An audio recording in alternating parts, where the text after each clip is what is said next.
All right, thank you, everyone. If we are going to get started, we do not yet have a quorum here, so we will hold off on minutes and any bills, but we are having an informational session today regarding the governor's budget for transportation, and we will get it started off with Chair Hornstein. Thank you very much, Mr. Chair. I am very happy to move House File 2403 for possible inclusion in the committee's Omnibus Transportation Finance Bill. Thank you very much, sir. And just to give everyone a kind of a roadmap as to how we're going to go forward today, so we will be taking between 15 and 20 minutes for each different agency that we have to discuss regarding transportation. We are going to keep committee questions to a minimum today so we can get through as much of the information as possible. And there will be lots of time for moving forward with questions as we continue to go through this process. We want to get as much of the information out as we possibly can. And we have a lot of testifiers here today as well. So sometime near or before 2 o'clock, we're going to try and get to some of the testifiers and testifiers so you can prepare yourselves. We're going to keep your testimony to 1 minute so that we can get through a lot of folks. And if we don't get through everything we need to, this bill will come back tonight, a half hour after session ends this evening. So that is our plan. And so, Chair Hornstein, if you want to move forward or turn it over to the Commissioner. Thank you, Mr. Chair. I'm very pleased to present House File 2403 to the committee.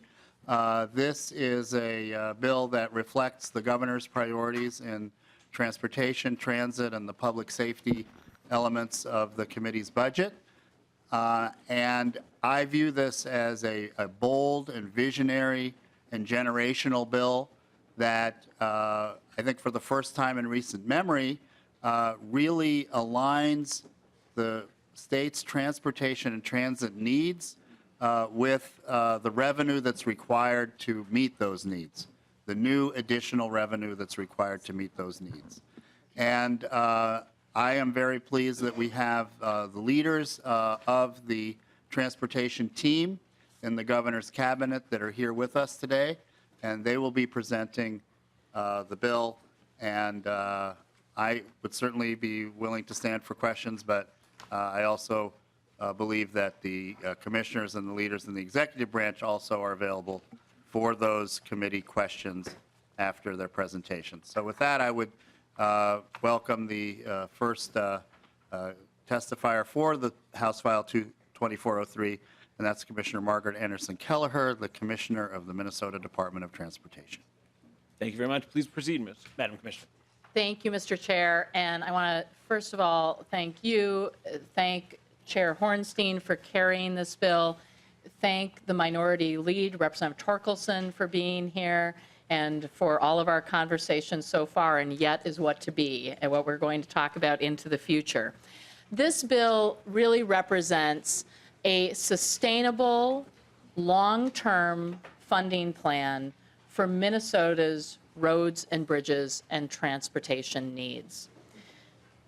By 2050, over 1 million more people will be living in Minnesota. The projected vehicle miles traveled are going to increase by 21.3%. The freight and truck traffic is to increase by 40% by 2040. We also have needs in the areas of connected and automated vehicles, making sure that our transportation infrastructure is ready to take on those new technologies. But we also face a significant funding gap, a funding gap of $6 billion in the next 10 years that grows to $18 billion in the next 20 years.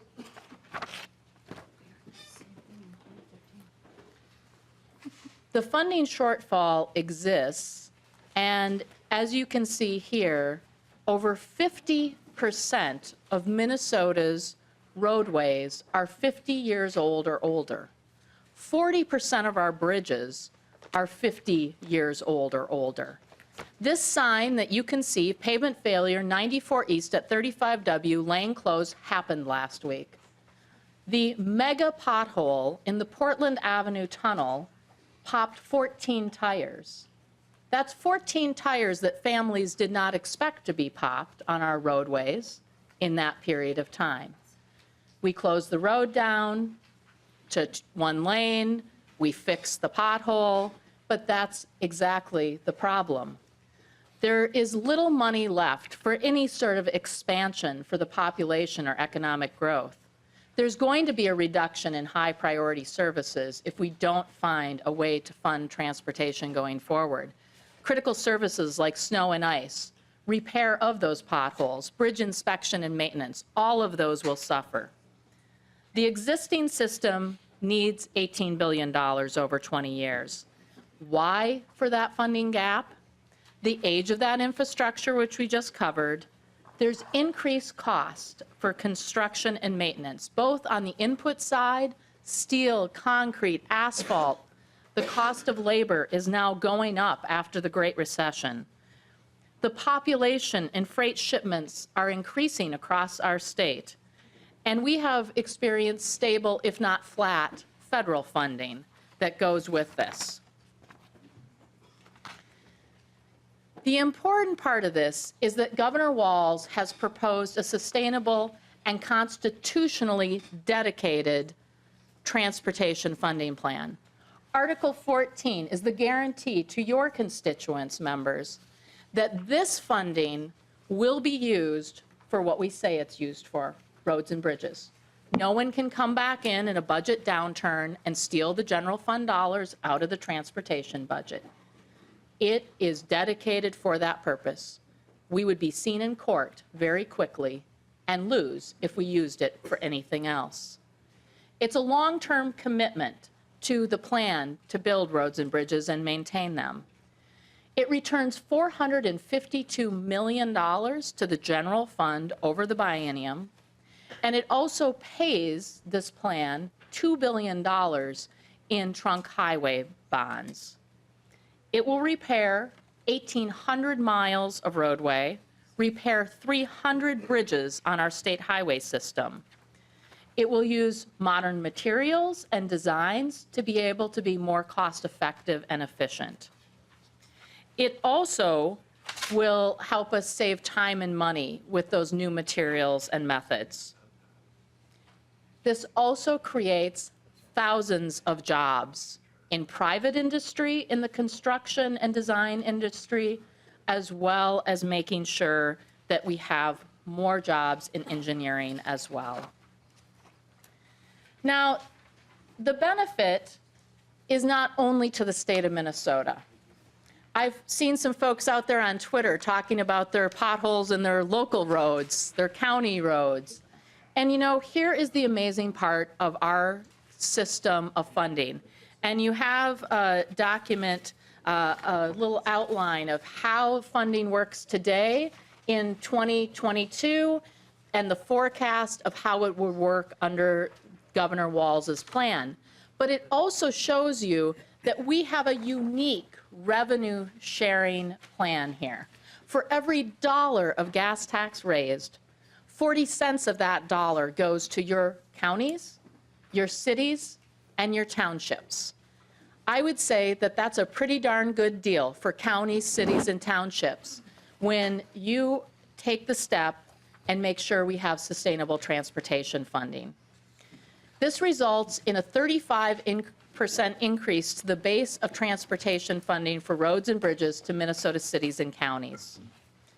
The majority of roads in Minnesota are actually county, city, township roads.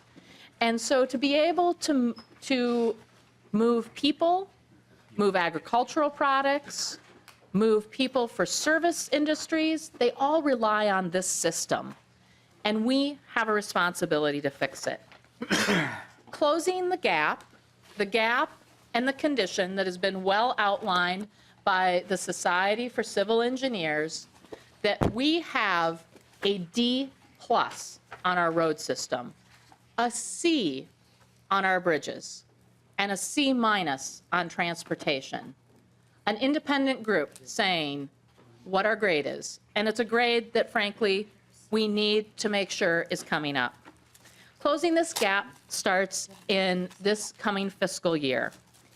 The fuel tax increase, the gas tax increase, would go up 5 cents in October of 2019, another 5 cents in April of 2020, another 5 cents in October of 2020, and a final 5 cents in April of 2021.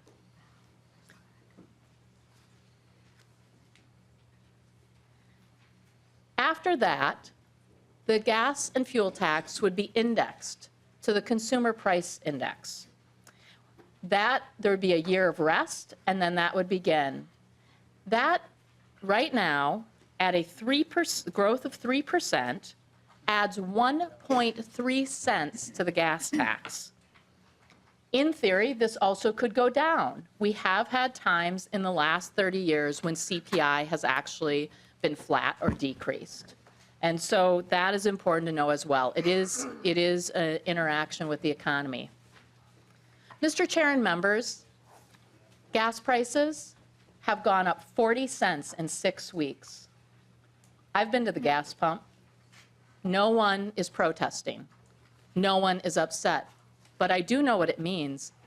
It means the suppliers, the distributors, the marketers of gasoline are doing better, but Minnesota is not, and Minnesota's roads are not. We can do better by implementing this plan. 20 cents fully implemented looks like this. 7 cents is raised to keep on the current plan that you have been hearing about and seeing about that MnDOT has presented. That holds us steady. It does nothing new. And frankly, you could even argue we still fall behind if we replace the general fund dollars. 5 to 6 cents pays off our debt that we have. And I'm going to get to a couple debt slides in a moment, and I'll explain how that works. 3 cents is the governor's new trunk highway bonding program. That is the $2.5 billion over 10 years, $200 million for the first 8 years. The final 4 to 5 cents gets us to the illustrative 10-year list that MnDOT releases that shows all the projects that could be completed in the state. But again, remember, for every dollar of gas tax raised, 40 cents goes back to your local communities. What's in the price of gas, you might wonder? In 1988, 22% of what you paid at the pump was in-state gas tax. At that point, the gas tax had been raised to 20 cents, and the average price per gallon was 90 cents. Today, only 12% of what you're paying at the pump is going to the state fuel tax. The new fuel tax would bring us to 20%. Still lower than that 22% rate in 1988. More than 75% of the cost at the pump pays for crude oil, refining, and distributing. If Minnesota's gas tax and fuel tax had been indexed to inflation, CPI, back in 1988, it would have been now approximately 43 cents. Other states are doing this. 28 states in the District of Columbia have raised their fuel tax since 2008. 15 of those states were led by Republican governors and legislatures. 7 had a divided situation in their government, and 6 were led wholly by Democrats, Democratic governors and legislatures. This year alone, Michigan, the Michigan governor has proposed 45 cents. The Ohio governor has proposed 18 cents. Alabama has passed 10 cents. Wisconsin's governor has proposed 8 cents, and their gas tax is already 3 to 4 cents higher than our taxes. The other portions of the important funding mix are making sure that our registration tax keeps up, and this means that the base is increased from 1.25 to 1.5%. The base tax fee from $10 to $45, and the change in the depreciation schedule. So if you imagine that the depreciation schedule, when you buy a new car, the tips of my fingers are that new car. You pay 100% when you're buying that car. It looks something like this. We're talking about flattening it out just a little bit. Everybody pays a bit more especially in years 1 through 5. We also have an anomaly going on in the state sales tax, and this goes back to the days of the passage of the Legacy Amendment. Our base rate in the state of Minnesota is 6.875%. Of course, many communities have add-on taxes that go on top of this, but the base rate, 6.875. Vehicles are at 6.5%. The governor has proposed that effective December 1, 2019, we all have a consistent base rate across the state for our sales tax. This plan also authorizes $2 billion in new trunk highway bonds over 8 years, $250 million a year starting in 2022. The debt service on this alone is estimated to be $22.2 million for the 22-23 biennium. MnDOT has an internal debt policy of 20%. As you can see on this slide, in the year 2025, we touch close to that 20% under current law. We're at 18%. That means that tool for all of you is very limited into the future if we don't pay down the debt. The next slide shows you the cumulative debt transfers and trunk highway debt service charge. So let me help you read this quickly. The blue line is the debt service surcharge that was passed in the 2008 bill of 3.5 cents dedicated to paying our debt. The red line shows the amount of debt payment. The delta, the gap between, is where it is different. And what you can see here is that we have a pretty significant gap coming in 2027 upwards through 2037.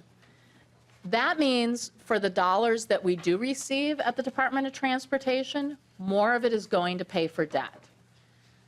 To be specific, you can usually calculate about $1.50 on debt payment for every dollar of debt authorized.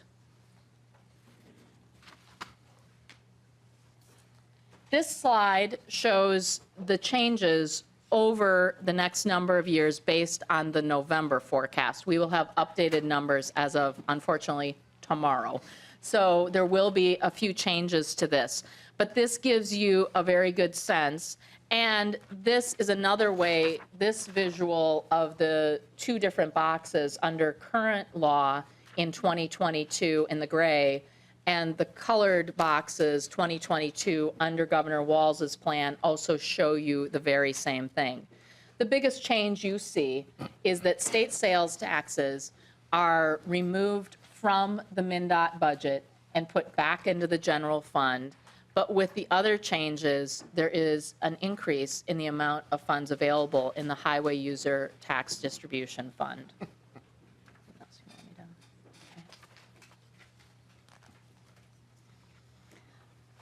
The gas tax would add less than 1 penny to the total operating costs of the average car per mile versus the IRS rate of 58 cents. It's actually slightly less than that.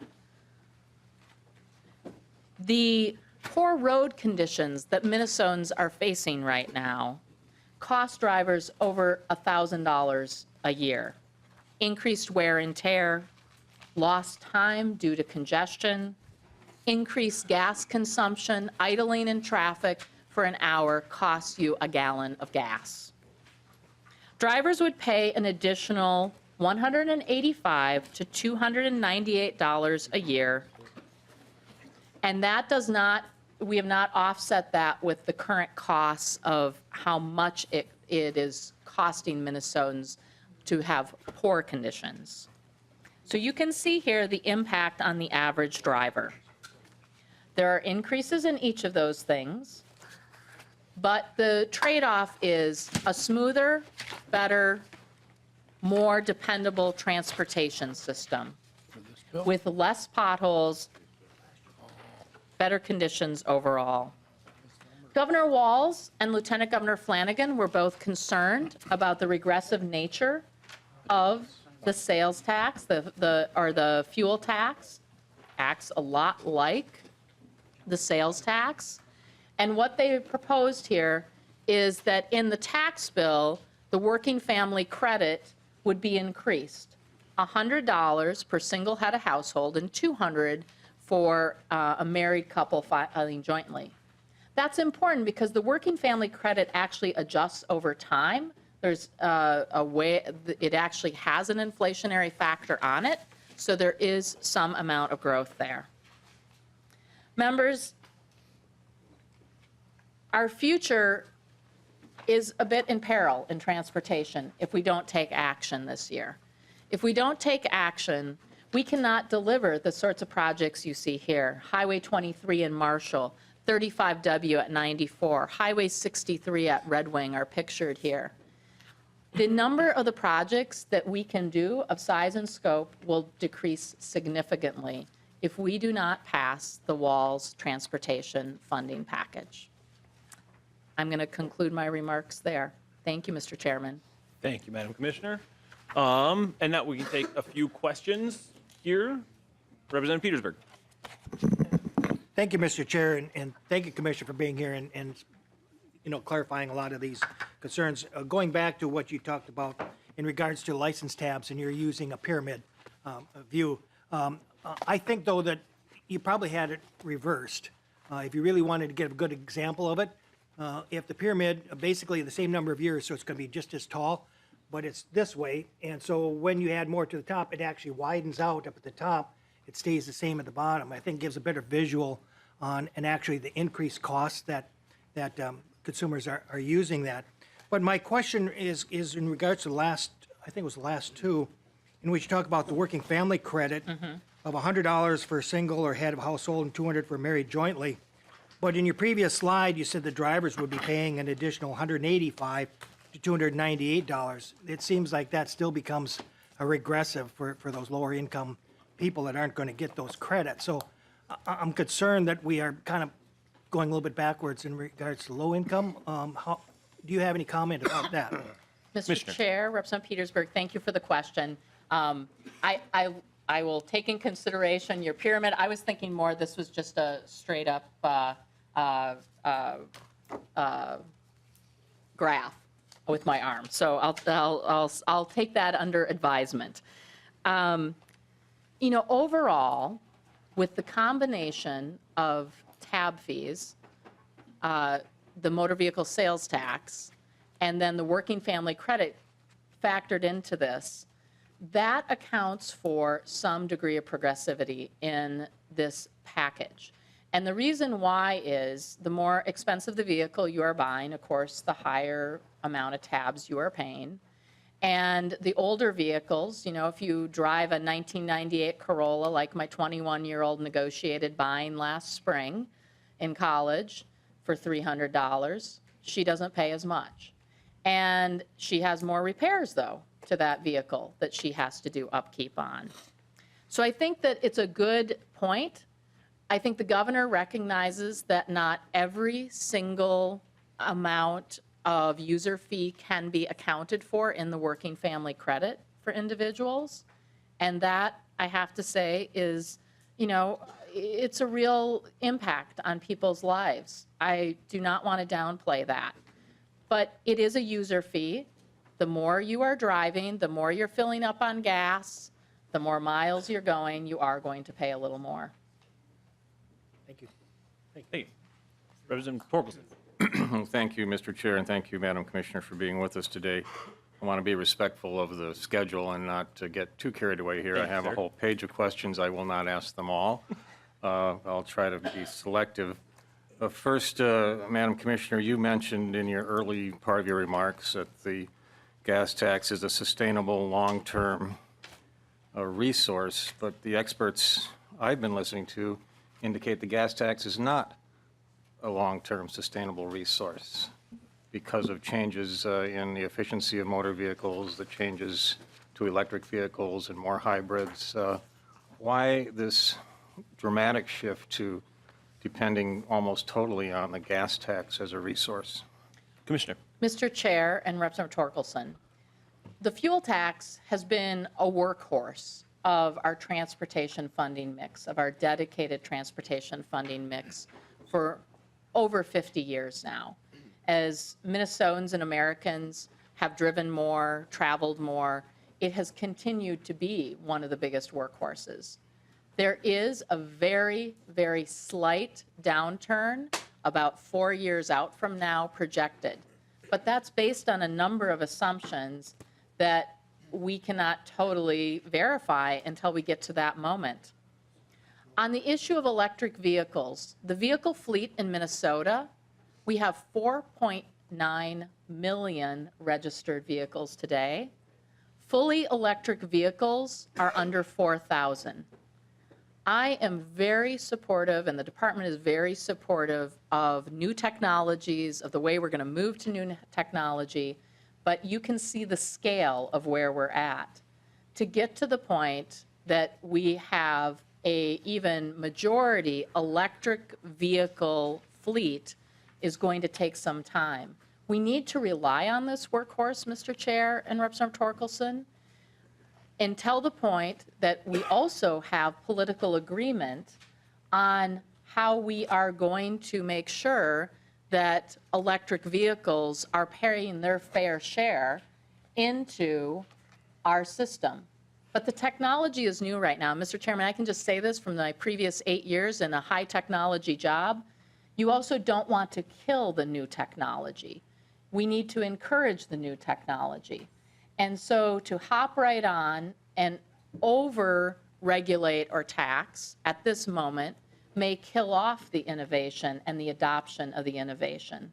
And so there's a mix here. I would recommend that we need some sort of blue ribbon task force in the ensuing months here to get together, legislators, the administration, others, to make some recommendations about where there could be political agreement on that very issue.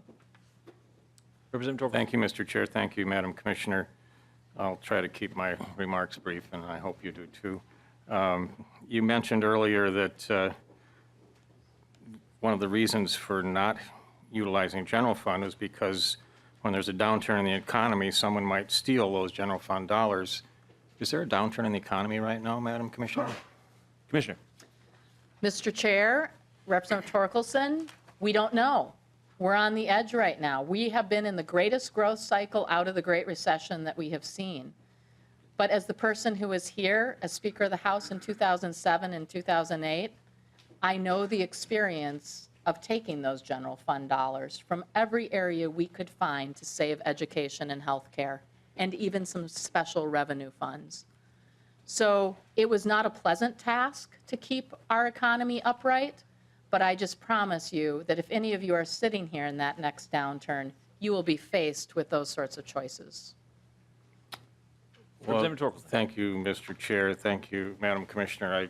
As far as I know, there's not a downturn in the economy, but perhaps there's one coming. We all know that. You also mentioned that this, because of our formula, this gets spread across a variety of uses across the state. What about small cities, Madam Commissioner? Commissioner. Mr. Chair, Representative Torkelson, that is one of the areas, cities under 5,000, that is not accounted for in our current mix of how funds are distributed. And it's one of the important things we need to work with all of you on to make sure that small cities, and the governor feels very strongly about this, that the legislature have its say in this bill on the issue of small cities. Many of you represent small cities under 5,000.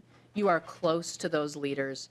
You will have good ideas about how to improve this bill.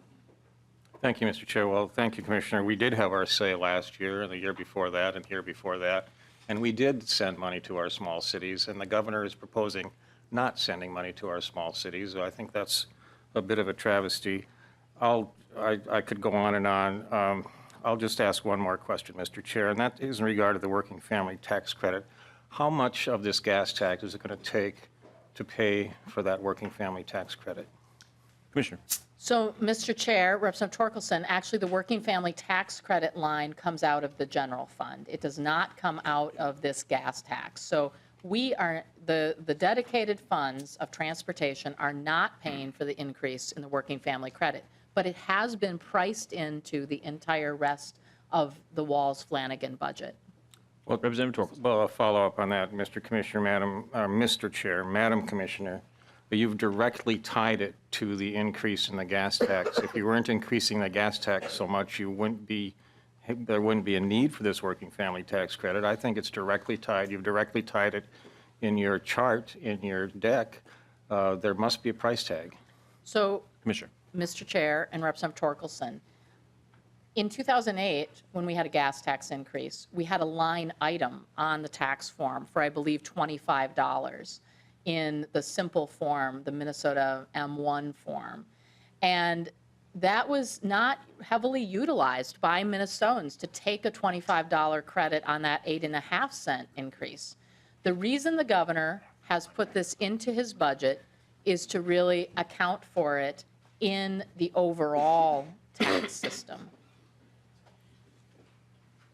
Sorry, but another follow-up, Mr. Chair, Quick Madam one, Mr. Commissioner. How long was that $25 credit available? Mr. Chair and Representative Torkelson, my understanding from the Department of Revenue, and certainly they will probably be before you at some point or in Ways and Means, which I believe you serve on, the important part of that is it was not utilized by Minnesotans. And so it was taken out of the budget at some point into the future. All right. Now we have Representative O'Driscoll, and then we have Representative Bernardi for quick questions. Then we're going to move on to Metro Transit. Thank you, Mr. Chair, and Madam Commissioner, thank you for being here today with us. Kind of following up on something that Representative Torkelson had said. For the first time in almost 30 years, Minnesota has a governor from Greater Minnesota, which I represent, and that didn't go unnoticed by a lot of people in my district. And one of the things that they were hoping for is small cities was, those cities under 5,000, that they would get funding. And as the chair of the committee knows, I introduced a bill that would help us to continue to fund those small cities.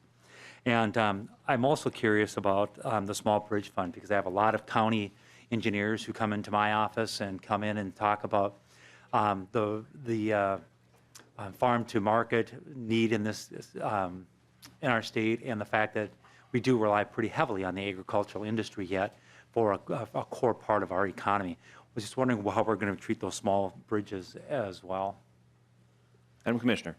So, Mr. Chair and Representative O'Driscoll, thank you for the question. I will reiterate again that this governor, Governor Walz, felt very strongly that the legislature get to contribute to this bill. And I think one of the ways he sees the contribution is those cities under 5,000. That's an important area, as well as things like bike and pedestrian that cannot be built with trunk highway bonds. There are a few exceptions to that. When we are rebuilding a trunk highway, there can be bike and pedestrian ways, but there needs to be another avenue, and I know that Representative Bernardi is working on that. So I think the governor welcomes your idea.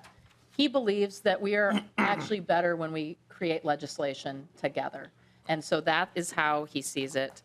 I think the local bridge program, in terms of the capital program that I discussed, is recommended at $100 million in bonding going forward, which would be a significant increase in win in terms of local communities being able to access those dollars. You have a follow-up, or? Yes, thank you, Mr. Chair.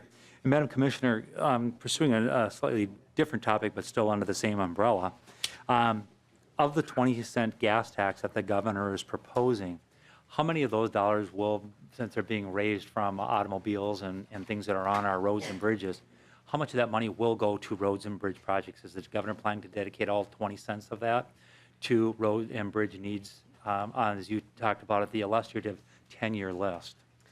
So, Mr. Chair and Representative O'Driscoll, I will direct your attention back to how the funds are distributed under law. The governor does not recommend a change in the distribution method here. And so to answer your question, I'll say this. For every dollar raised of that gas tax, 40 cents of it will go to your local communities for roads and bridges. So we believe that is a yes to roads and bridges. But there are a couple other areas that you are maybe well aware of that in law today also share in the gas tax. Because folks who snowmobile and ride ATVs also buy gas, there is a transfer that takes place between the Department of Transportation and the DNR. There is 2.5% of the amount raised. All right. Is Final, this? final question, Mr. Chair. Thank you, sir. If in the 20-cent gas tax increase that's being contemplated, have you done any kind of an analysis to put increased vehicle efficiency, gas efficiency against that, and how that's going to create a shortfall, and when we would be having to revisit the issue of not enough revenue again? So, Mr. Chair and Representative O'Driscoll, actually, those sorts of things, fuel efficiency, border communities, buying across the borders, are all put into our revenue, our model here in what we do at MnDOT as we model this out for you and for the governor. And so that is accounted for in what you are seeing today. That's why we start to see a very slight downturn in the production of how much revenue the gas tax produces about 4 to 5 years out. All right. Thank you. Representative Bernardi, final question? Yes, thank you, Chair, or Vice Chair Tapke. Chair, I guess call you Chair right now. Thank you for being here, Commissioner Anderson Kelleher. And the question I have, or first I want to make a comment. I feel this is a really honest proposal. I feel like you're not trying to kick the can down the road. It's 100% dedicated funding for roads and bridges, and it's going to take care of our transportation needs. And that is a breath of fresh air. So I really want to thank you for that. And I also want to thank you for how you've communicated this to us. This is an amazing presentation, and it's very appreciated on this end to really be able to understand this. And so I wanted to find out from you and just clarify. This is going to. Did you mention how many jobs this creates? Is that something? And I don't know if you have to answer that question, but I just see this as being a real win for the workers and businesses and the residents of Minnesota to maintain and take care of our infrastructure. That's my first question. Then I have one more follow-up. Why don't, Commissioner. Mr. Chair, Representative Bernardi, we're going to have to get back to you on the number of jobs. Okay. Well, yeah, and I just know it is more jobs. It would be more jobs, correct? Mi- Goodness. Mr. lot Chair, of Representative jobs. Bernard, A lot of jobs. Okay. there are a lot of jobs that are created Okay. in this. This is your jobs bill for the session in a huge way. Right, and I Representative Bernardi. I thank you for that proposal. And then the other thing I wanted to just focus on a moment here. I see this as an important package. It all fits together, and it addresses important needs to really take care of our system. And a lot of the times people, it's when you get to the like 15 and 20 cent implementation of the nickels over the 4 times, that's where it seems like legislators really want to go to, and they want to, and like what's been happening in the past is we've been taking away from our maintenance projects and doing expansion, and we can't afford it. So can you just say the importance on that 15 and 20 cent addition of those nickels in the end, if instead of just cutting it off at the 10 cents? So, Commissioner. Mr. Chair and Representative Bernardi and members, many of you have seen the 4-year MnDOT plan for what we're planning in construction. The 7 cents and the paying off of the 5 to 6 cents of current bonds that are authorized allows us to keep on plan with that and deliver that to Minnesotans. The remaining portion of this, the 3 cents and the 4 to 5 cents, in terms of new dollars, are what gets us to the 10-year illustrative list that MnDOT has available on its website. And I will tell you, Representative Bernardi and Mr. Chair, it is exactly the projects that people talk to me about all the time individually as we have discussed a number of things. And so to get to those projects, we need the 20 cents.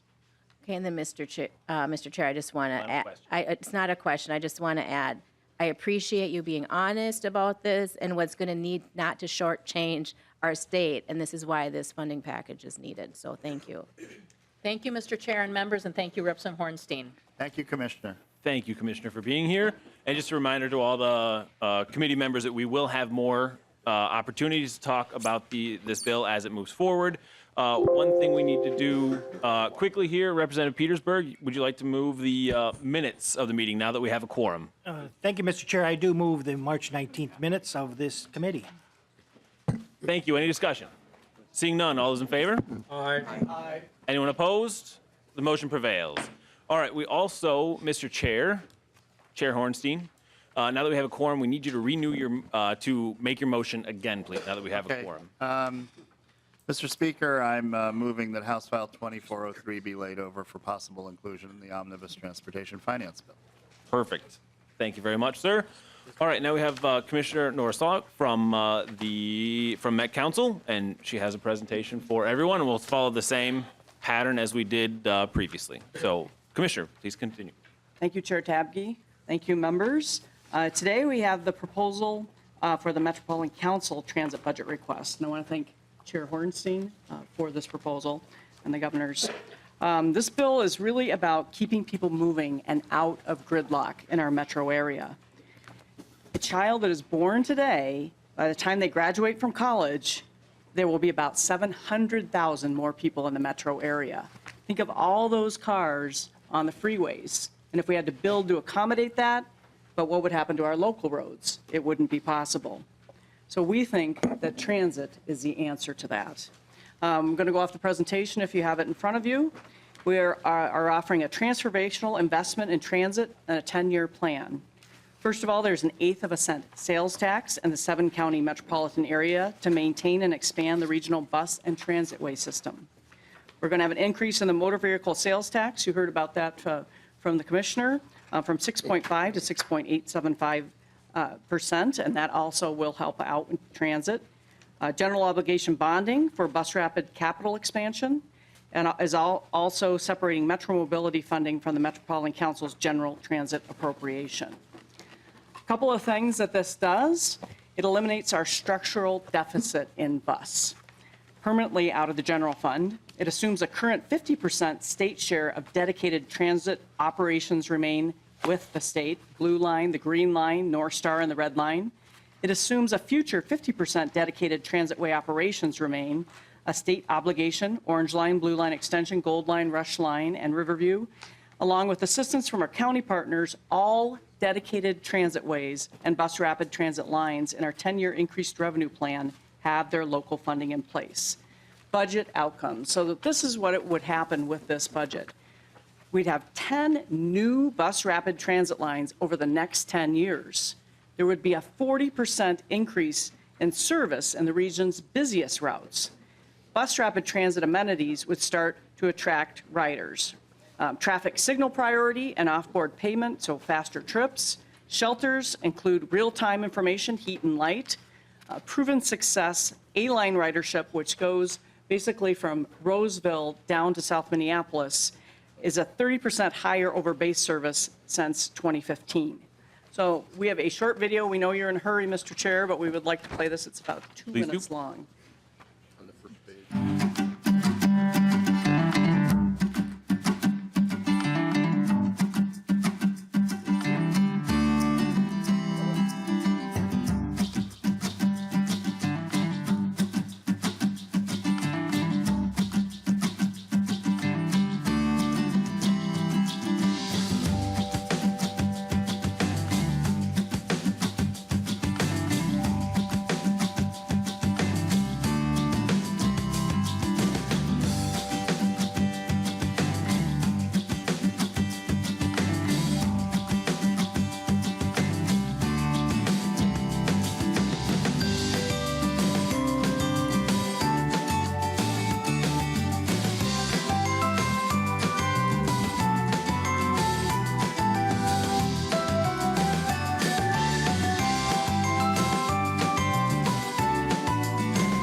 Thank you. So that tells you a little bit more about that. You know, I see that map and I think of you, Representative Hausman, and back when I was in the legislature, and you'd always talk about that map, and you know, now it's starting to come true, right? So it's an exciting time. A couple other things about our proposal. It's going to improve regular bus routes, funds high priority service identified in the long-term service development plan, increases frequency and extends service hours of current high-performing routes, and results in about 17,000 more daily routes. We're also looking at a better customer experience, increasing the speed and the reliability of local routes, improving real-time schedule information at bus stops on buses and the mobile app, improving bus stop signs, shelters, heat, light, maintenance, and ADA sidewalk pads, more snow removal at stops, improve fare collection to allow mobile phone payment for customers, and then fare enforcement and administrative presence. And you might have read some about that in the paper the last couple of days. Advancing sustainability.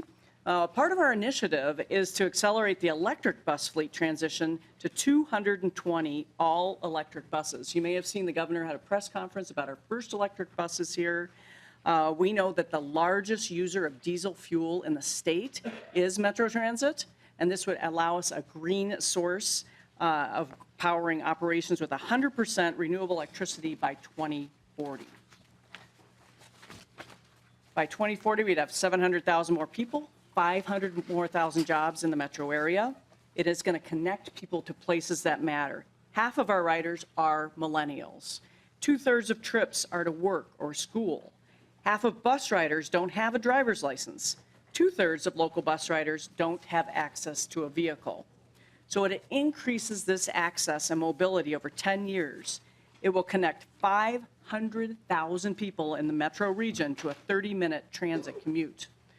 It will have up to a 40% ridership increase, more bus routes with more frequent service and more reliable service. And 11 of Minnesota's 17 Fortune 500 companies are located on lines for potential development. And this shows the Fortune 500 companies near transit. And the East Metro is everything from 3M, the West Metro, General Mills, a lot of our corporate headquarters. Investing in transit strengthens economic competitiveness. We know, and this is a quote from Jonathan Weinhagen, I'm not going to read the whole thing because you all are capable of reading, but he's a great supporter of transit and his businesses because they know that transit investments strengthen our economy. Our budget proposal, as we talked about, the general fund request for Metro Mobility, you can see the numbers there, the 8-cent sales tax revenue. Our metropolitan area transit budget continues with the MVEST sales tax rate adjustment. You can see the figures there. General obligation bonding for BRT transitways. And then last, with Metro Mobility, we also have a DHS transit sharing, data sharing initiative, and it's Representative Koznick is carrying that. And so that will bring in additional revenue to the system for our Metro Mobility riders. And we also have the GAN's technical fix in there. So with that, that is our presentation, Mr. Chair. Thank you so much, Madam Commissioner. Question. Representative Torkelson. Okay, thank you, Mr. Chair. Thank you, Commissioner Slawik, for being with us today and for your presentation. Appreciate it very much. At the beginning, you mentioned $250 million a year in GO bonds. Are those regular state-issued GO bonds? Yes, it would be over, so that's over 10 years, and we're looking for $20 million this year for the D line. The D line goes from Berkeley Park, Brooklyn Center, all the way down to Mall of America. It is by far our busiest line, and we have a lot of people out there that really want that finished up, and that would help do that. Representative Torkelson. Thank you, Mr. So that's a total of $230 million over 10 years, not $230 million a year. I got a little carried away there. Sorry about that. We're also talking about this Metro Mobility separation, and I see near the end of the presentation that you've got a general fund request for those dollars, and then building 25.6 into the base. What is the projection on that going beyond 2021? Commissioner. Okay. It goes up to $72 million in 2023. deficit. So right now, as you know, Metro Mo is in with the bus funds. So as a population is aging and growing, it's taking money away from bus service. By separating it out, it keeps the bus service whole, and that the general fund money will go there, and it's a mandated service. So as it grows, that would be in a different pot of money. Well, thank you, Mr. Chair. Thank you, Commissioner. I understand that, but the money's still got to come from somewhere. And that very, very steep curve on the cost of Metro Mobility, just because we're separating it out from the bus service doesn't mean we don't still have to come up with the dollars, and it's taking it's going to take a big bite out of the general fund in return. You did mention the newspaper article that was printed yesterday that I read with great interest. I won't cover everything that's in there. Much of it are things that we've been talking about for quite some time, but I did read with great interest the figure of $55 million in a rainy day fund. Can you fill me in a little bit on that? Sure. You know, Commissioner. first of all, I just want to say the reason we came out with our customer experience improvements is because it's challenging on the trains. I mean, we'll acknowledge that, you know, both in terms of maintenance, cleaning, there's crime, those types of things. So we're getting on top of all of that. As with any business and any company, you have to have a certain amount of reserves, right? To be maintained, there's a certain level that we are required to maintain. So that reserve level is that, part of that, as well as when we go into the bus and Metro Mobility, when we have to fill in and backfill on money, we take it out of our reserves. Well, thank you, Mr. Chair. Thank you, Senator Madam Torkelson. Commissioner, but my understanding was that was over and above your required reserves. Am I mistaken? Commissioner.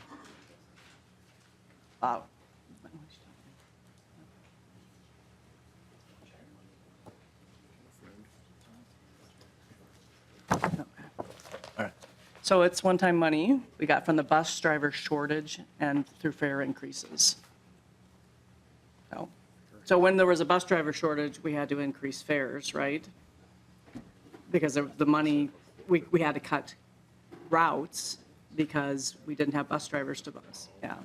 Representative Torkelson. Thank you, Mr. Chair. Thank you, Madam Commissioner. We'll be discussing this in more detail, but $55 million is a lot of money above your required reserves, and we need to have a much better understanding of just how much money is laying around at Met Council. We'll have a follow-up for you, Representative Torkelson. Representative Petersburg. Thank you, Mr. Chair, and Commissioner, thank you for your presentation.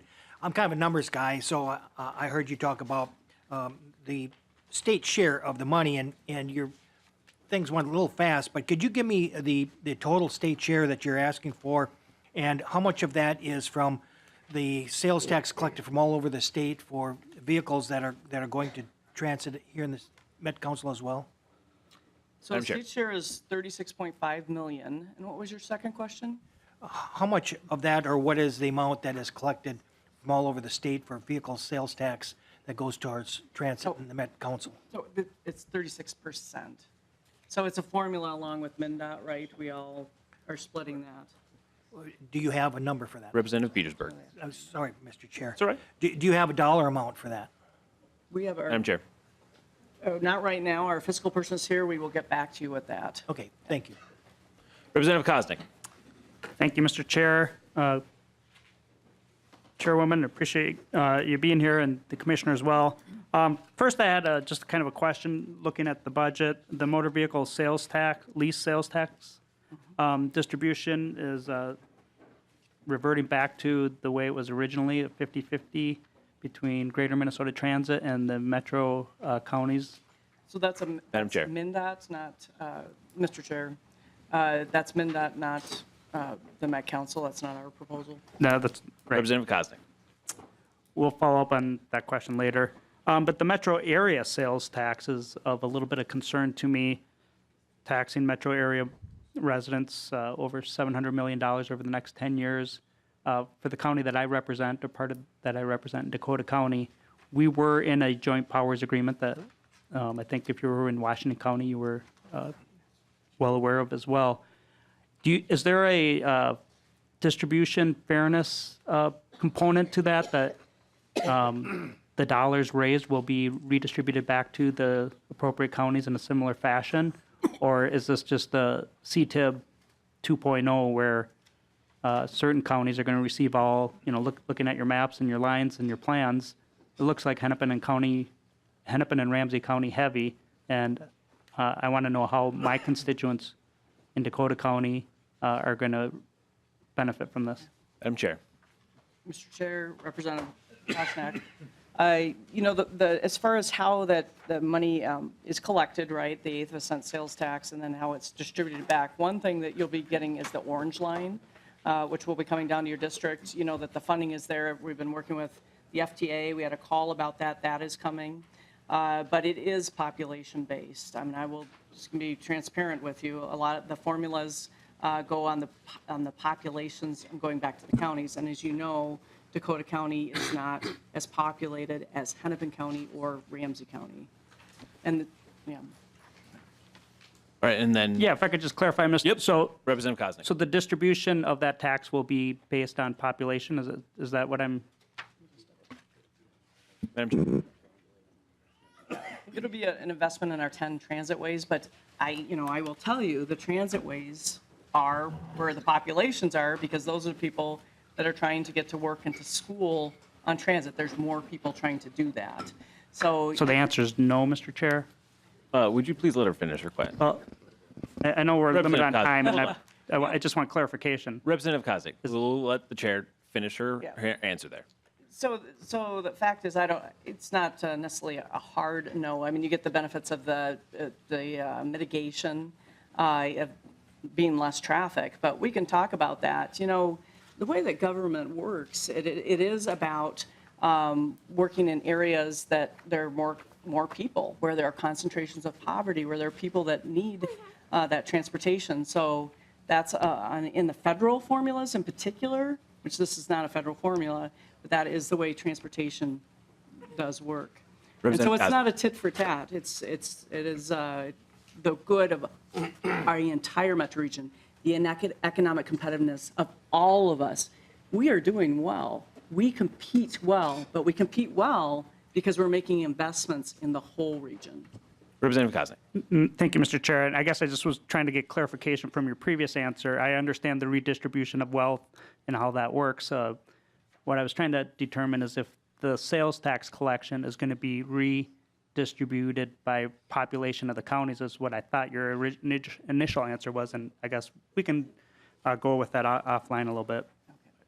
Thank you. Thank you. And we've got 3 other people for quick questions and answers here. Representative Bernardi, then Elkins, then Mason. Okay, so didn't know it had to be quick, but Has to be quick. I'll try to be quick. Okay, first of all, thank you for this package and the communication in which you've provided it. It's been very helpful in understanding. I really think this is important for the economic prosperity of not only our residents, but the metro area and the state of Minnesota. And I see that there's I'm glad that there's new funding source for BRT. And it's important to note that arterial BRT is needed as well as highway BRT. Exactly. And I just want to make sure that that's in the conversation. We've missed opportunities in the past because there wasn't a funding source. And I really believe that collaboration when projects are being done saves people money when they're done together. So I want to thank you for this. And I want to help in whatever way I can to help our get this kind of system in place and make sure that it's robust.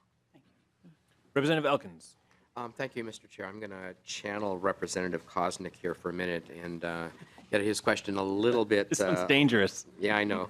But I guess the way I would pose the question is for the pool of money that would be created by the 1/8 cent sales tax, would the suburban transit providers be sharing in that particular pool according to the traditional formula? Madam Chair. Is that okay? That wasn't my answer or my question, but that's okay. Madam Mr. Chair, Representative Elkins, that is a good point. Yes, we have their suburban transit providers that are opt-outs. They will get a piece of that, and so they will be getting funding. So, yes. Thank you. Mr. Chair, since they mentioned my name, Representative Kosnick, that's please. a fine question and fine answer, but, for my particular district, we do not utilize these suburban transit providers, but it's an interesting topic, but we can circle back on the distribution and whether that's based on county population or not. And if your initial answer that I understood was it is, that's quite probably more fair. Representative Mason. Thank you, and it's probably more of a comment than a question. The reason we have the opt-out communities is because they were paying in big time and there was not service, and I think you will see that all of the suburban transit companies are doing quite well. And I spent a lot of time lobbying for my district for a lot of years, and I've heard the density again and again. But the point is, it is so much simpler and less expensive to have your plan and make sure that people know where your transit systems are going to go before the actual development comes. Because then once the land becomes expensive, you're paying a heck of a lot of money for stuff that you could have done had you made a better plan, a futuristic plan. Final comments, Chair Slavic. Mr. Chair, so, part of it is building transit and housing together, right? And so the greatest place to point to that is the Green Line, right? Where you've really seen the benefits of what's happened when transit is there. I will just say thank you for the opportunity to talk about this. I will be back in touch with the members that had questions. We want to be, transparent about how the funding is happening, and know that even though it's the Met Council, the benefits do go statewide. We have about 3.5 million people in the metro area, and making sure people are getting to work and getting to school and keeping us competitive is really important. Thank you. And my apologies for using your incorrect title for a little while there. Sorry about that. Okay, thank you. All right, now we're going to move on to Department of Public Safety. So we have Commissioner Harrington here next.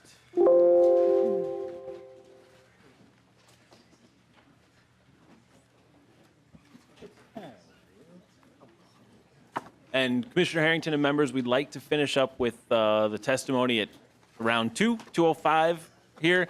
You don't have much time, I'm sorry. But we'll be back, don't worry. And then we have some testifiers here who would like to, we'll get some testimony in before the end of the day here, and then have more a half hour after session. So Commissioner Harrington, the floor is yours. Mr. Chair, members of the committee, thank you very much. John Harrington, I'm the Commissioner of Public Safety. We're here today to present the governor's budget around transportation. The Department of Public Safety has, it's a big department. We have 2,100 employees. The functions and divisions that are represented here are Minnesota State Patrol, Office of Traffic Safety, Drivers and Vehicle Services, Office of Pipeline Safety, and the administration and the related services with that. The DPS budget is a total of $413 million. The good news about that is that only $34 million of that is coming out of general fund. The other $379 million are coming out of either trunk highway funds or other special revenue funds. That's about 92% of our budget comes out of special funds and fees. When we look at our budget, about 64% of that is spent in salaries. The other 35% primarily is operating costs, and those are facilities that are statewide, whether it's Highway Patrol headquarters, where we have them stationed all over the state of Minnesota, pipeline safety operations, all of those different operations, both facilities and staff, have to operate in all 87 counties and essentially statewide. To the meat of this, our budget request involves about 9 different asks. The first ask, which is the easiest one, is the operating adjustment. That is about $450,000, and that covers essentially internal affairs, audit staff, and staff that is going to be used to increase the department's, to represent and recruit and organize the department's staff. The technology increase is $2.4 million. This is the number that Minute has given us. It is the cost of buying or leasing computers, maintaining the computers we have, and the IT staff that will work on those computers over the biennium. We have asked for about $1.9 million for an application server migration. The servers for the Department of Public Safety are in the basement of Town Square. I'm not sure how many of you have been in the basement of Town Square, but it leaks. And as many of us who have wet basements right now could attest to, that's a problem if you have well in almost 100 servers in that basement. You can't secure them, we can't maintain them, we can't keep them dry, and so we need to migrate them to a different location, and that is going to cost about $1.9 million to do that. The next item is the soft body armor reimbursement. The department is responsible for reimbursing local police departments for soft body armor. That's the bulletproof vest that officers wear all over the state. We have a deficiency request because every year the department gets more asks for reimbursement than we have money for. We, at a certain point, typically around October, at least in my experience as a police chief, about October, we start telling police departments that we're out of money. And they have to keep hiring cops, though, and so they pay for it out of pocket. And then as soon as we get money, there's a lot of requests that come in. We spend all the money we have again, and then we're back into a deficit again. And what we're suggesting now is to get $374,000 to clear the deficiency and then to increase the actual budget to $45,000 a year, which, given the cost of bulletproof vests, which have gone up, and the projection of officers that will be hired, this should keep us out of being in a deficit, and so it will help local units of government not be in arrears when they're hiring new police officers. There is $500,000 and ongoing funding for Capitol security. That is a function of protecting the Capitol. As all of you have noted, there are large numbers of rallies, demonstrations that have used the Capitol as their base of operation, and the Minnesota Highway Patrol and Capitol Security are the group of individuals who are responsible on the weekends, oftentimes is not, to be here to make sure that those rallies and demonstrations are safe and secure. And so this is an increased money for that. The bulk of this ask is really what we would generally refer to as a MNLARS ask. And I know that's a much bigger ask and a much more detailed conversation, but I will break it down in these following buckets. DVS customer service. The Department of Vehicle Services was staffed with about 590 staff people. Currently, they have about 480 staff people working in DVS. So we have lost staff. At the same time that we've lost staff, with MNLARS and the license plate system, we've seen an increase in workload of 35%. So we have more work, less staff on the MNLARS side. And even with moving to FAST, which is our new driver's license system, we've seen about a 50% increase in work, and once again, less staff. In addition, one of the complicating factors with our staffing is in order to develop MNLARS, FAST, or any other computer system, you have to take staff off the line to do the business analysis and do the testing. So we have overall less staff, we have overall more work, and then we've taken staff off of the line, and as a consequence, we are behind on title registrations, we're behind on driver's license. And so what we have proposed is a work plan that would get us back into what we think are normal metrics here, which means that you would get your driver's license in 21 days or less. Now, right now, we're at about 80 days to get your driver's license, but we think we can get this back down to 21 days or less. We believe that we can get you your title in 30 days or less. Right now, we're at about, around 3 months on titles, and we believe we can get that down to a regular number. We believe that we can help the deputy registrars who are talking about staying on the phone on hold for as much as 35 or 40 minutes. And the Department of Admin has suggested that with the right staffing model, that we can reduce that to what we think is a good customer service relationship of about 5 minutes on hold, which will save the deputy registrar's time, which we all know saves the deputy registrar's money. We also understand that if you are in Minnesota and you are trying to get your 16-year-old their driver's license, that you can now wait several months in order to get that scheduled. Part of that is that we have driver's license stations that are not fully staffed, and we would add additional staff to that. Finally, we recognize that out of the OLA's report that there is a number of audit and regulatory functions that were not being staffed properly. And so this funding would allow us to fully staff those regulatory functions that the OLA's report has recommended. Second to that, there's a driver's and vehicle system development fund. This is the fund that we have suggested, and I will say that my way of describing it right now is that this is really a placeholder. Rick King, who is heading up the Blue Ribbon panel, is doing a study as part of the deficiency bill, which thankfully you passed, to come forward by May 1st with a recommendation as to how we should go forward in terms of what kind of system should be operated by the state to provide MNLARs. This is a placeholder of what we think it would cost if we use the current existing internally developed system. And so this number may change depending on what the recommendation from Rick King's group is and what the governor and what the legislature decides to do in terms of MNLAR's operating system in the future.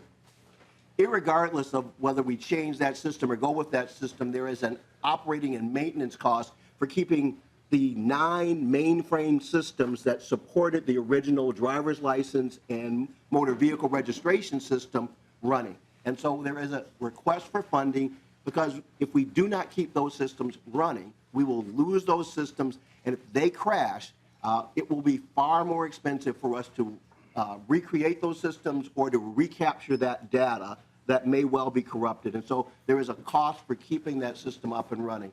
And then finally, we recognize that over the last few years, the cost of actually producing and distributing the license plates has in fact gone up.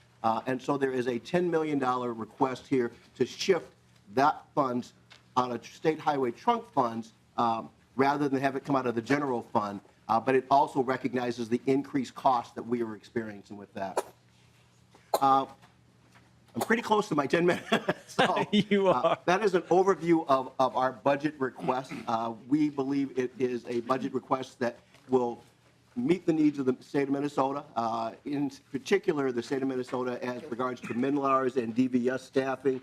It will meet the needs of the Capitol in terms of Capitol security, and it will help the Department of Public Safety continue to provide a safe environment both for all Minnesotans throughout the state. Now stand for questions. Thank you so much, Mr. Commissioner. Any questions for Commissioner? Representative O'Driscoll. Thank you, Mr. Chair, and Commissioner Harrington, thank you. One thing that you hit on that's very near and dear to my heart, and that is reimbursement to local communities for Kevlar and body armor. You had talked about the deficiency that is in the fund. Question that I have for you is, as you get funds replenished, do you go back and pay those communities that are next in line, or do they zero out with their request at the end of the calendar year, the fiscal year, and we start anew with a new allocation with first come, first serve? Commissioner. Chair, Representative Driscoll, we do in fact, if you have made a request in a preceding calendar year, we will fund that request first before we fund the new requests that come in. So if your agency has a request that was put on hold because we ran out of money, they will be the first up when the deficiency money comes in, and then the folks that come in after them will continue to get worked in the order that those applications came in. Mr. Chair. Representative Driscoll, do you have a follow-up? Yes, thank you, Mr. Chair. And Commissioner Harrington, that's great news. I mean, the best news is that you can pay it out in real time. And that's what I hope that we are able to accomplish this year.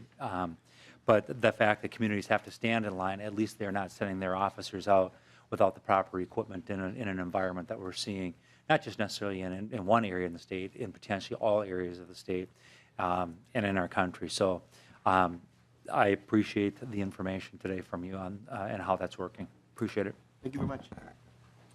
Any further questions? All right, seeing none, thank you very much for being here. I appreciate your quickness. Be brief is what I was directed to be. Be brief. I appreciate that. All right, we have a long list of testifiers, and we're going to get to a few of those testifiers now to make sure that we have public testimony, because that's exceptionally important through this whole process here as we go. And then we'll be back, like I said, a half hour after session ends for the remainder of the testifiers. And we are going to start with Chair of the Ramsey County Board of Commissioners and Jim McDonough and Mike Opat from the Hennepin County Commissioners. So we're going to have them begin for us. And then up after that is Mr. Bentley Graves from the Minnesota Chamber of Commerce. And following Mr. Graves is Joe Fowler from LiUNA and Minnesota and North Dakota. So we're going to please keep it to 1 to 2 minutes, if we could, please. And please state your names for the record. Yeah, I think you can shut that. Yeah. Thank you, Mr. Chair and members of the committee. My name is Jim McDonough, and I am the chair of the Ramsey County Board of Commissioners. In summary, we support the road, bridge, and transit package the governor has put forward. The need is great. Statewide, we have identified over $1 billion in need for the next 25 years, and that is adding nothing new to the system. That is just for the current CSAH and county road funding. I know potholes have been getting a lot of attention this week, but we have deferred other basic maintenance, delaying expansion projects, which leaves us with safety issues. Congestion is mounting. Other regional areas are schooling us on the transit investments, and that means missed economic growth for our businesses. The 20 cents is bold but necessary step to pay back the general fund on sales tax grab from last year. As a county commissioner, I'm disappointed that ever happened. Indexing the gas tax to inflation now means we will have stable funding into the future. Increasing the vehicle registration tax is an important tool to use. Bonding dollars are important and a good investment on behalf of the state. Thank you, Mr. Chair, committee members. Uh-oh. I think that means we're done for today. Is that Mr. Chair, the county commissioners are now seeing. No, Mr. Chair, the county commissioners are seeing firsthand our crumbling infrastructure. Mr. Chair, you see how the Ramsey County treats Hennepin County? It's an old but effective Ramsey County trick. There it is. Whenever Hennepin's about to testify. Please state your name for the record. Thank you. Mr. Chair, I'm Mike Opad, Hennepin County Commissioner, and I co-chair our Intergovernmental Relations Committee. I won't want to repeat too much what Commissioner McDonough said, except to say that Hennepin County supports the general direction of the governor's bill. We thank him and Lieutenant Governor Flanagan for the direction to answer the need for transportation funding. Hennepin County maintains more than 2,200 lane miles of roadways, 181 bridges, more than 750 bikeway miles, 370 miles of sidewalks, and 55 miles of rail corridor. This infrastructure serves twice as many users as any other metro county, and the maintenance needs far exceed other counties. 40% of Hennepin County roadways exceed the standard 50-year service life. Almost 10% more are approaching the 50-year service life threshold within the next 10 years. The average age of a roadway in our Hennepin County system is 39 years. The Twin Cities region is expected to grow by 800,000 people by 2040. Funding the metro transit system is critical to improve our economic competitiveness, accommodate growth, and meet demographic challenges as millennials and retiring baby boomers rely on transit more than past generations. If adequate investments are not made in an equitable transit system, businesses and people will choose to move to peer regions. Just as a final note, Mr. Chair, I would just say yesterday the county board approved our participation in the I-94 County Road 9 interchange reconstruction in Plymouth. Now, it's emblematic of a lot of the different projects that we see. That project is probably 10 years beyond when it should have been built. It has been a congestion nightmare for at least a decade. And that's we survive day to day, but we can improve. There's a dozen of those around the county, and they just never seem to get done in any kind of a timely fashion. So this would breathe some fresh air into the conversation about transportation, and we certainly welcome the effort. Thank you. Thank you so much.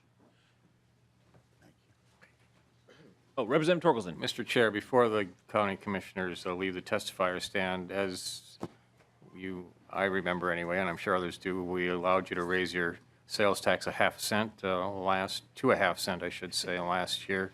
Can you tell us just in general terms how much that is generating and what you're using it for? Commissioner. Mr. Chairman, Representative, the half cent, we did take avail ourselves of raising it to a half cent. It raises about $134 million, I think, last year. We are spending our money on transit. There's very little of it spent on general transportation at this point. But that of course, is a year-to-year decision, and we'll evaluate it each year in our budget process. Mr. Chair, Representative Torkelson in Ramsey County, that half cent generates $34 million a year. That all of that money has been committed to the local share on Riverview, Gold Line, and Rush Line, and for our 50% operating on the Green Line and those 3 lines I just mentioned. We have state statute requires the local counties have a share in the capital and operating, and we use all of that half a cent to meet our requirement for that share. That was a stellar microphone transfer, by the way. Nice work. Very good. All right. Thank you. Mr. Graves is next. And then after Mr. Graves is Joe Fowler of Lyuna. And if we still have enough time, Sherry Munyon from Greater Minnesota Transit. Mr. Graves. Thank you, Mr. Chair. I'm not going to touch the microphone. I'll just leave it there. My name is Bentley Graves from Minnesota Chamber of Commerce. I appreciate the opportunity to testify. The Minnesota Chamber of Commerce supports a safe, reliable, and efficient multimodal transportation system in Minnesota to ensure businesses are able to get their goods to market and their customers and employees to their door. We agree that additional investment is needed to improve the state's transportation system, and in 2017, we made important progress on that, working alongside Governor Dayton, the legislature, and many other stakeholders. Because of that work, in the current biennium, funding for transportation has increased at a rate of just over $100 million per year. That's equal to about a 3.5-cent gas tax increase. Starting July 1 of this year, when the new biennium begins, that will increase to a rate of more than $200 million a year, equal to about a 7-cent gas tax increase. These sizable funding increases are already on the books. Increased investment is happening, and while we appreciate the governor's efforts to bring more resources into the system, we cannot support his approach. The gas tax is one of the few state-imposed taxes where Minnesota is competitive nationally. The governor's budget would raise it to one of the highest in the nation, joining a list of many other business taxes where we are already a national outlier. And this proposed gas tax increase sits alongside several other pieces of the governor's budget that would push some of these very same taxes higher still. Employers don't have the luxury of looking at these taxes and other proposed tax increases in a vacuum. Before we consider raising a gas tax, or a tax like the gas tax, where Minnesota is competitive nationally, we need to make progress in bringing down some of the other business taxes that already put us at the top of national rankings. Thank you, Mr. Chair. I appreciate the opportunity. Thank you, Mr. Graves. Next, we have Mr. Fowler.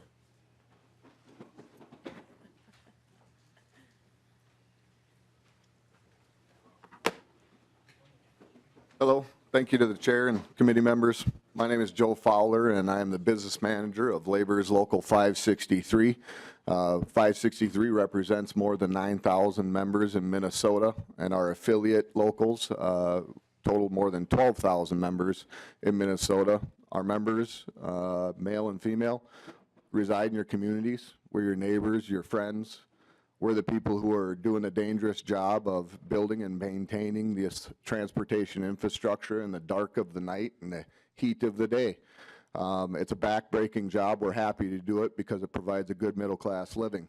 And I ask you to trust us as we are the people who are helping build and maintain that transportation infrastructure when we say we need to do better. We have already had testimony here earlier today from Ms. Kelleher, who referenced the association, or I'm sorry, the American Society of Civil Engineers and their report card that gives a D+ to our roads, C- I believe, to our bridges, and a C to our transit. My mother wouldn't have allowed me to come home with those grades, and I don't think your constituents want to see that either, and we ask you to do better. We are here supporting Governor Walz's proposal for the 20-cent gas tax increase. I'd like to see it as a user fee more so, because that's exactly what it is a user fee. You also heard some testimony earlier today that the population in Minnesota will grow by approximately 1 million people in the next 20 years. That will add congestion and safety risk to everybody's transit that they have on a daily basis. And congestion takes our most valuable time away from us, which is spending time with our family and our loved ones. So we need to do better. We can do better. And I ask that you guys support, guys and gals support, the governor's proposed gas tax increase. And we can do better for Minnesota and transportation. Thank you. Thank you very much. Ms. Munyon. And then the final testifier today that we'll have is Jessica Treat from Move Minnesota. Mr. Chairman, members, my name is Sherry Munyon, and I'm here today representing Minnesota Public Transit Association. This is an association of bus providers all across the state. We also are pleased to see a multimodal package before you today. Our buses travel on roads and bridges, and we want safety for our passengers as well as to keep down the maintenance costs on our buses. We're also pleased to see funding for transit in the metropolitan area receives an increase, and we want to make sure as we work through this package that there is also an increase to be shared by our suburban transit providers as well as Metro Transit. Across the metropolitan region, additional funds are needed to grow the bus service in addition to bus rapid transit to address the needs. In Greater Minnesota Transit, there was a reduction for our citizens outside of the Twin Cities metropolitan area.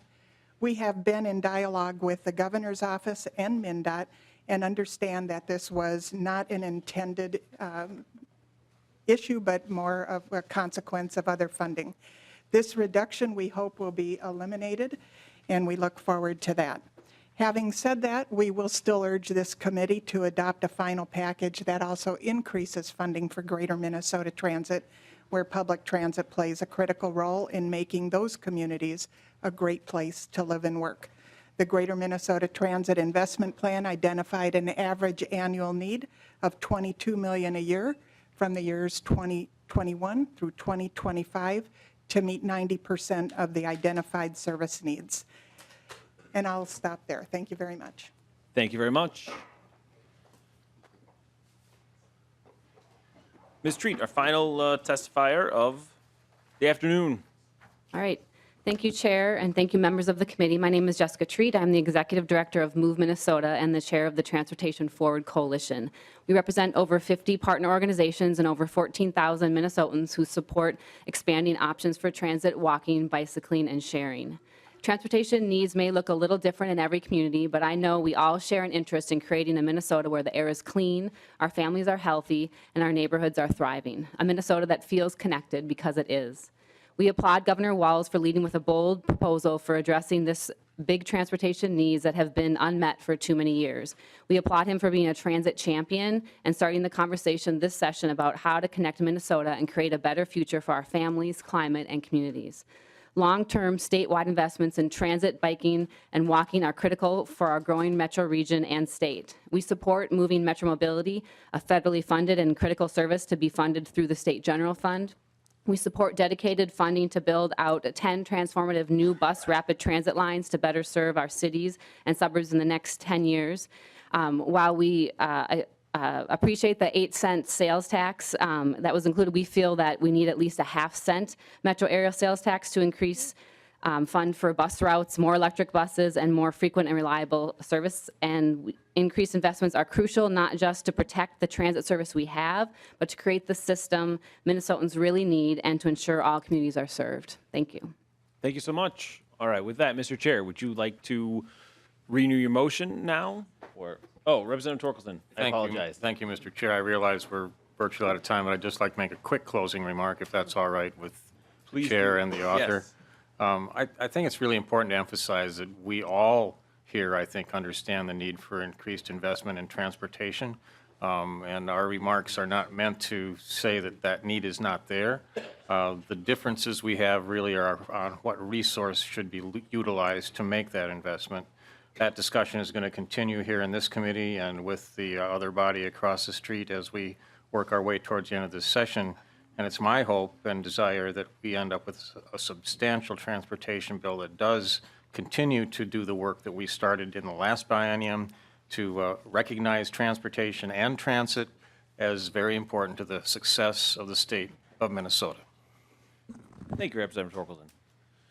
Chair Hornstein. Mr. Chair, I do very much appreciate Representative Torkelson's comments, and I've said, from the get-go that I think that we are united in identifying the need, but we do have differences on how we pay for it, and I think that is the conversation we'll have. So I do appreciate those comments. And Mr. Chair, just to be clear, are there still others who wish to testify? They'll have an opportunity later? Yes, there are a number of people who have not yet testified that we will have testify this evening. Okay. Well, since we're continuing and recessing the committee, I'll have some final, very brief closing comments once the final testifiers have Perfect. That's spoken. Great. All right, folks, we will be recessing here in just a moment. We are, if everybody could hold on just a second for me, we got a few announcements we want to make. We will be meeting in room 500N this evening, 1/2 hour after session ends, or at the call of chair. So it's 500N is where we'll be meeting this evening. We've got the final testifiers that we have this evening, and then we also have 2 bills, a deputy registrar bill, and automatic voter registration bill that we'll be taking up this evening as well. So we will be now recessing to, do we need to recess to the call of chair or just half hour after the session? Oh, we should Half hour. Don't do half an hour, do 15 minutes. No. That's what Frank wanted. All right. So we are recessed to the call of the chair or a half hour after session.